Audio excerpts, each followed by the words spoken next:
নমস্কার বন্ধুরা, your Pathsala YouTube channel আপনাদের প্রত্যেককেই স্বাগত। আর ভিডিওতে ক্লিক করার জন্য অসংখ্য ধন্যবাদ। আপনাদের জন্য অত্যন্ত সুখবর, কলকাতা সিভিল কোর্টে নিয়োগের সম্পূর্ণ নতুন বিজ্ঞপ্তি প্রকাশিত হয়েছে, যেখানে আপনাদের বিভিন্ন ধরনের পোস্ট রয়েছে। পশ্চিমবঙ্গের 23টি জেলার থেকে যে কোনো যোগ্য চাকরি প্রার্থীরা এখানে আবেদন করতে পারবেন। সম্পূর্ণ সরকারি এবং পার্মানেন্ট পোস্টে এই নিয়োগ প্রক্রিয়াটি সম্পূর্ণ করা হচ্ছে। শূন্যপদ রয়েছে বিভিন্ন ডিপার্টমেন্টে এবং বেতনক্রম রয়েছে ভিন্ন ভিন্ন।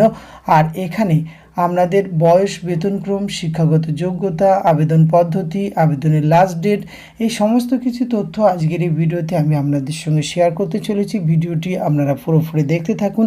সাথে চ্যানেলটিতে নতুন হলে অবশ্যই সাবস্ক্রাইব করে পাশে থাকা বেল আইকনটি অন করে রাখুন, যাতে করে এই ধরনের নিত্য নতুন আপডেট সবার আগে আপনার কাছে পৌঁছে যায়। তো আসুন সরাসরি আমরা অফিসিয়াল নোটিফিকেশানটি দেখে নিই।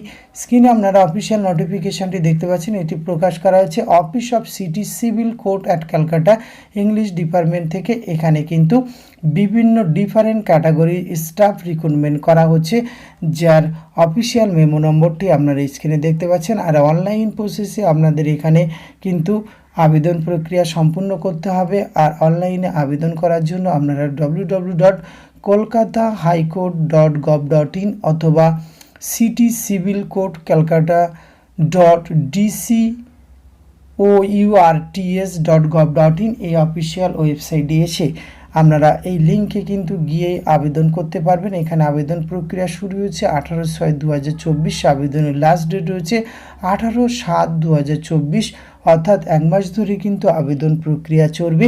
এক্ষেত্রে যে সমস্ত পোস্টগুলিতে ভ্যাকান্সি রয়েছে, যেখানে আপনারা আবেদন করতে পারবেন, English stenographer group B post রয়েছে। টোটাল 2টি শূন্যপদ রয়েছে, আনরিজার্ভ একটি, ওবিসি একটি, এবং গ্রুপ ডি রিক্রুটমেন্ট করা হচ্ছে। এখানে কিন্তু সর্বাধিক শূন্যপদ রয়েছে 14টি, আনরিজার্ভ 4টি, ইউআর ইসি একটি এবং অন্যান্য ডিপার্টমেন্ট মিলিতভাবে কিন্তু এখানে মোট 14টি শূন্যপদ রয়েছে। এক্ষেত্রে আপনাদের কিন্তু রোপা 2019 অনুযায়ী কিন্তু আপনারা পেয়ে যাবেন, অর্থাৎ বেতনক্রম এক্ষেত্রে পেয়ে যাবেন সরকারি পার্মানেন্ট পোস্টে। যেমন English stenographer group B pay level 10-এর বেতন পাবেন, যার স্টার্টিং রয়েছে 32,100 টাকা থেকে 82,900 টাকা।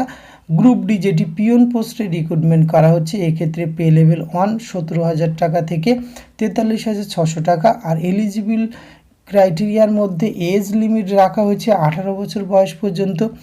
In case of group B post 35 years, in the case of person belonging the schedule caste, অর্থাৎ আপনারা যদি এসসি এসটি ওবিসি ক্যান্ডিডেট হয়ে থাকেন তাহলে কিন্তু নির্দিষ্ট বয়সের ছাড় এক্ষেত্রে পেয়ে যাবেন। এবং এক্স সার্ভিসম্যানের ক্ষেত্রে কিন্তু বয়সের ছাড়ের কথা বলা হয়েছে। এসেন্সিয়াল কোয়ালিফিকেশান, এখানে ক্যান্ডিডেটরা ইংলিশ স্টেনোগ্রাফারের ক্ষেত্রে আবেদন করলে bachelor degree from any university recognized by university grant commission and at least certificate of knowledge computer operation with knowledge and writing shorthand, এই যোগ্যতাতে কিন্তু আবেদন করতে পারবেন। এক্ষেত্রে ইংলিশ স্টেনোগ্রাফারের ক্ষেত্রে কিন্তু মিনিমাম আপনারা জানেন speed at the rate 80 WPM shorthand and minimum speed at the rate 30 WPM type speed থাকলেই তবে এক্ষেত্রে এই পোস্টগুলো যেখানে ক্রিয়েট করা হয় বা রিক্রুটমেন্ট করা হয় সেক্ষেত্রে আবেদন করতে পারেন। তার সঙ্গে computer training certificate, shorthand and height এগুলো থাকলে আবেদন করতে পারবেন।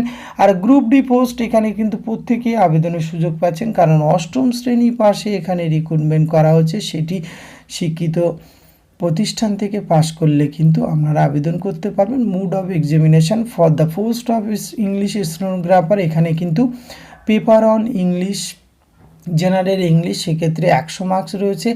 মাল্টিপল চয়েস কোশ্চেন কিন্তু এক্ষেত্রে থাকবে, সেক্ষেত্রে স্পেলিং কারেকশান, ইউজ অফ কারেকশানস, এই ধরনের বিভিন্ন প্রশ্ন কিন্তু এখানে থাকবে। সেক্ষেত্রে আপনাদের পেপার 1 এক্সামিনেশান, পেপার 2, পেপার 3 এই প্রসেসগুলি অবলম্বন করে কিন্তু আপনাদের এখানে অংশগ্রহণ করতে পারবেন। গ্রুপ ডি এক্ষেত্রে ক্যান্ডিডেটকে অবশ্যই রিটেন টেস্টে অংশগ্রহণ করতে হবে। 100 নম্বর রয়েছে, 100 marks comprising 50 multiple choice question, S carrying 2 marks, অর্থাৎ 100 নম্বরের লিখিত পরীক্ষা হবে। MCQ টাইপের প্রশ্ন আপনাদের থাকছে, সেক্ষেত্রে 2 নম্বর করে একটি প্রশ্নের জন্য মান থাকবে, কেমন কেমন প্রশ্ন থাকবে বা সিলেবাসের অন্তর্ভুক্ত কী থাকছে, arithmetic, English, Bengali, general knowledge, এই ধরনের প্রশ্ন কিন্তু আপনাদের থাকছে। The duration of examination will be 60 minute, অর্থাৎ 60 মিনিট কিন্তু আপনারা এক্ষেত্রে সময় পেয়ে যাবেন। এক্ষেত্রে রিটেন এক্সামিনেশনে কোয়ালিফাই করলে বা সাকসেসফুল ক্যান্ডিডেট কল পার্সোনাল টেস্টে ডাকা হবে, সেক্ষেত্রে 1.5 রেশিওতে কিন্তু এখানে আপনাদের ইন্টারভিউ ডাকা হবে এবং ইন্টারভিউ প্রক্রিয়ায় আপনারা যদি সম্পূর্ণভাবে এখানে কৃতকার্য হন, সেক্ষেত্রে আপনাদের মেরিট প্যানেল প্রকাশ করা হবে, সেক্ষেত্রে আপনি এখানে কিন্তু এই পার্মানেন্ট পোস্টে চাকরিটি পেতে পারেন। সুতরাং আজকের ভিডিওতে এই যে গুরুত্বপূর্ণ পোস্টে কলকাতা সিটি সিভিল কোর্টের রিক্রুটমেন্টের বিজ্ঞপ্তিটি আপনাদের সঙ্গে শেয়ার করা ছিল এবং আপনাদের যাদের কোয়ালিফিকেশান ম্যাচিং করছে অবশ্যই আপনারা এখানে আবেদন করতে পারেন। আর একটি গুরুত্বপূর্ণ তথ্য আপনাদের সঙ্গে শেয়ার করে রাখি, এখানে আবেদন করার জন্য, অনলাইনে আবেদন করার জন্য অ্যাপ্লিকেশান ফিস আপনাদের প্রদান করতে হবে।